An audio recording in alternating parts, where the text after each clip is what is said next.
ជាក់ស្ដែងនៅក្នុងទំហំនៃប្រាសាទពនរាយឆពាន់រាំងសីនេះអស់ទសបរមីដែលថែរក្សា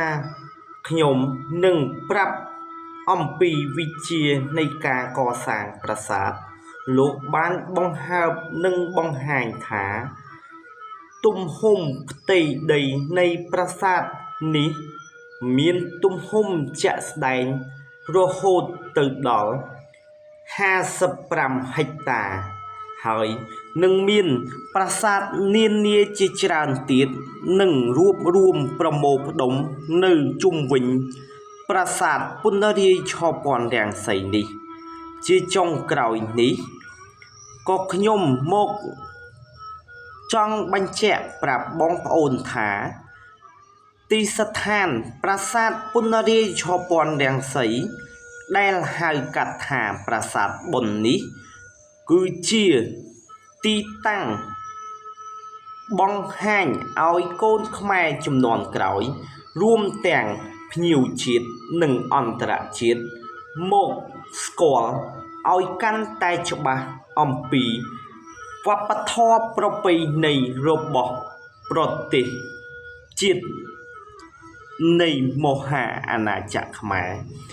និងជាកាយមួយដែលបង្ហាញនឹងកោះកកាយមរតកវប្បធម៌ដែលសឹងតែនឹងបាត់បង់រួបរួមថែរក្សាប្រមូលផ្ដុំការពារថែរក្សាអភិរក្សដើម្បីបន្សល់ទុកឲ្យកូនខ្មែរជំនាន់ក្រោយហើយក៏ជាកាយមួយដែលបង្ហាញឲ្យភ្ញៀវជាតិនិងអន្តរជាតិទៅទស្សនានៅតាមបណ្ដាលខេត្តនីមួយជាចុងក្រោយនេះខ្ញុំ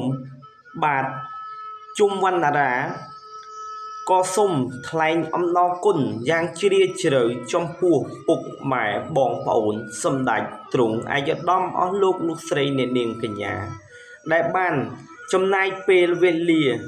តាមដានទស្សនានៃរាល់អ្វីដែលខ្ញុំបានបទបង្ហាញនេះដើម្បីថែរក្សាមរតកវប្បធម៌របស់ប្រពៃណីខ្មែរដើម្បីថែរក្សាឲ្យកូនខ្មែរជំនាន់ក្រោយការពារនិងអភិរក្សដោយពាក្យចាស់លោកពោលថាវប្បធម៌រលត់ជាតិរលាយវប្បធម៌ពនរាយជាតិកើន